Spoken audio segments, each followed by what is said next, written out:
എല്ലാ പ്രിയപ്പെട്ടവർക്കും കർത്താവായ യേശു ക്രിസ്തുവിൻ്റെ ധന്യനാമത്തിൽ വന്ദനം ചൊല്ലുന്നു.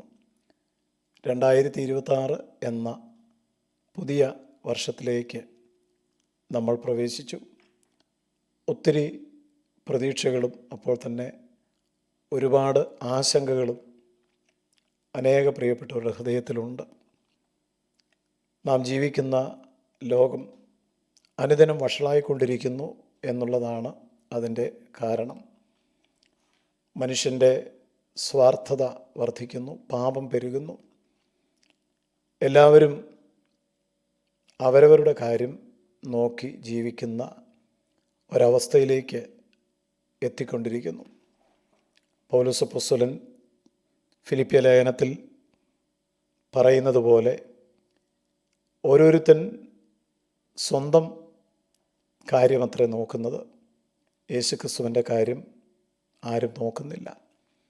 ദൈവ കാര്യത്തേക്കാൾ സ്വന്തം കാര്യത്തിന് പരിഗണന കൊടുക്കുന്ന ഒരു കാലഘട്ടമായി ഈ കാലഘട്ടം മാറിക്കൊണ്ടിരിക്കുമ്പോൾ വളരെ ജാഗ്രതയും പ്രാർത്ഥനയും ശ്രദ്ധയും ഓരോ ദൈവമക്കൾക്കും ഉണ്ടായിരിക്കണം എന്നുള്ളത് ഈ തരുണത്തിൽ ഓർപ്പിക്കുന്നു. മനുഷ്യപുത്രൻ വരുമ്പോൾ ഭൂമിയിൽ വിശ്വാസം കണ്ടെത്തുകയില്ല എന്ന് തിരുവെഴുത്തിലുണ്ട്. ഭൂമിയിൽ യേശു വരുമ്പോൾ വിശ്വാസം കണ്ടെത്തുമോ എന്ന ഒരു ചോദ്യത്തിലൂടെ.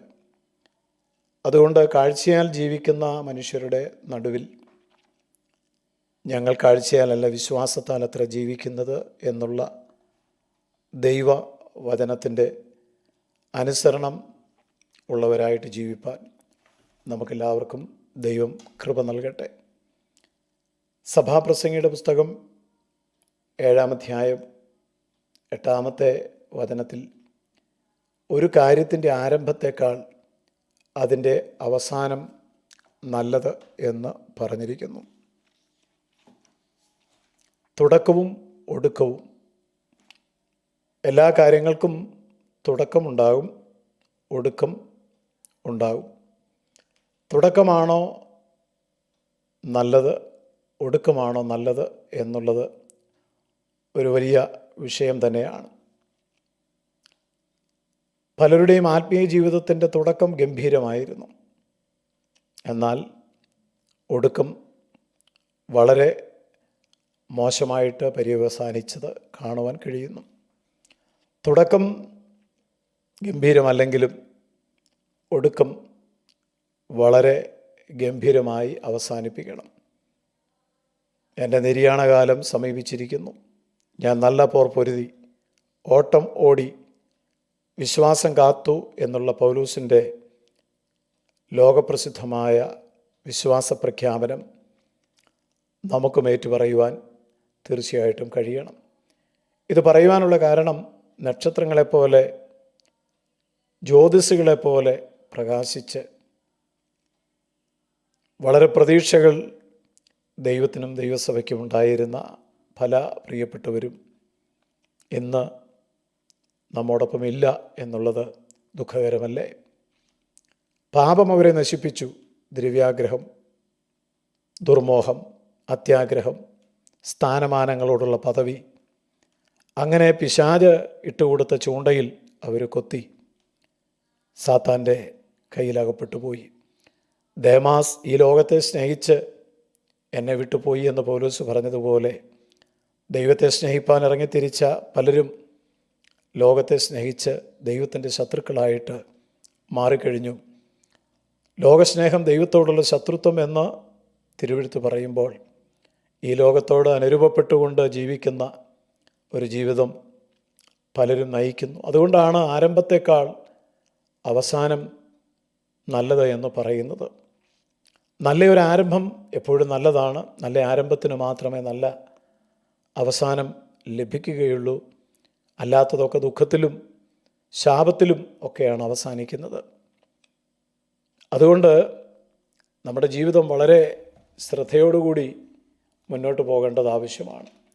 ആദ്യ വിശ്വാസം അവസാനത്തോളം മുറുകെ പിടിക്കണം എന്നുള്ളതും, ഉത്സാഹത്തിൽ മടുപ്പില്ലാത്തവരായി ആത്മാവിൽ എരിവുള്ളവരായി കർത്താവിനെ സേവിക്കണം എന്നുള്ള പ്രബോധനങ്ങളുമൊക്കെ ഇതിനോട് ചേർത്ത് വെച്ച് നമുക്ക് ചിന്തിക്കാവുന്നതാണ്. അപ്പോസ്തലനായ പൗലൂസ് കപ്പലിൽ യാത്ര ചെയ്യുമ്പോൾ അപ്പോസ്തലപ്രവൃത്തി 27-ാം അധ്യായം 13-ാമത്തെ വാക്യത്തിൽ യാത്ര ശുഭകരമാണെന്നാണ് തുടക്കത്തിൽ എല്ലാവരും വിചാരിച്ചത്. എന്നാൽ പൗലൂസ് പറഞ്ഞു, ഈ യാത്ര അത്ര ശുഭകരമായിട്ട് അവസാനിക്കുമെന്ന് എനിക്ക് തോന്നുന്നില്ല. ഈശാനമൂലൻ എന്ന വലിയ കൊടുങ്കാറ്റുണ്ടാകുവാനുള്ള സാധ്യത ഞാൻ കാണുന്നു. എന്നാൽ പൗലൂസ് പറഞ്ഞത് ആരും ശ്രദ്ധിച്ചില്ല. പൗലൂസിനേക്കാൾ കപ്പിത്താൻ കേട്ടത് മറ്റുള്ളവരുടെ വാക്കുകളാണ്. അതുകൊണ്ട് സംഭവിച്ചത്, തുറമുഖത്തു നിന്ന് വളരെ ശുഭപ്രതീക്ഷകളുമായി മറ്റൊരു തുറമുഖത്തെത്താമെന്നുള്ള യാത്രയിൽ നല്ല തുടക്കത്തോടെ ആരംഭിച്ച ആ കപ്പൽ യാത്ര പാറക്കെട്ടുകളിൽ തട്ടിത്തകർന്ന് നല്ലൊരവസാനം ലഭിക്കാതെ യാത്ര അവസാനിപ്പിക്കേണ്ടി വന്നു എന്നുള്ളതാണ്. ഇതും നമുക്കൊരു ദൃഷ്ടാന്തമാണ്. നാം ഒരു യാത്രയിലാണ്.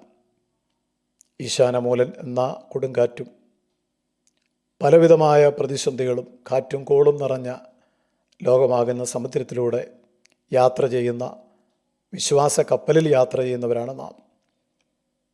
നമ്മുടെ പടക് ശുഭ തുറമുഖത്ത് എത്തണമെങ്കിൽ പരിശുദ്ധാത്മാവിൻ്റെ ആലോചന, ദൈവത്തിൻ്റെ നടത്തിപ്പ്, ഇതെല്ലാം വളരെ അനിവാര്യമാണ്. അത് അങ്ങനെ തന്നെ ചെയ്യുന്ന എല്ലാവർക്കും നല്ലൊരു അന്ത്യം തീർച്ചയായും ലഭിക്കും. ആരംഭത്തേക്കാൾ അവസാനം എല്ലാവരുടെയും നന്നായിരിക്കട്ടെ. ക്രിസ്തീയ ജീവിതം വലിയ പ്രതീക്ഷയോടെ ക്രൂശിൻ്റെ ചുവട്ടിൽ നിന്ന് ആരംഭിച്ച പലരും പട്ടുപോയപ്പോൾ നാം എല്ലാവരും പ്രാർത്ഥിക്കണം. ദൈവം നമ്മളെ ആ നിലയിൽ സഹായിക്കട്ടെ.